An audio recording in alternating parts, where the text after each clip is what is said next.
माझ्या वाटेला जाऊ नका, मोहोळ उठलं तर तुमच्या सभा होऊ देणार नाही. उद्धव ठाकरे शरद पवारांना राज ठाकरेंची धमकी. मनोज जरांगेंच्या आडून उद्धव ठाकरे आणि शरद पवारांचं विधानसभेचं राजकारण सुरू. राज ठाकरेंचा आरोप. दुसऱ्या जातीबाबत द्वेष निर्माण करण्याचं काम पवारांनी केलंय. निवडणुकीआधी दंगली घडवण्याचे पवारांचे प्रयत्न.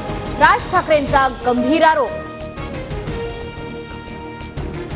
महाराष्ट्राला आरक्षणाची गरज नाही या मतावर राज ठाकरे ठाम. साधनं नीट वापरली तर राज्यात आरक्षणाची गरज नाही, मात्र आरक्षण द्यायचं असेल तर आर्थिक निकषांवर द्या. राज ठाकरेंकडून भूमिका स्पष्ट. पंतप्रधान नरेंद्र मोदींकडून वायनाडमधील पूरग्रस्त भागाची पाहणी. मोदींकडून वायनाडमधील भूस्खलनग्रस्त भागाचे हवाई सर्वेक्षण.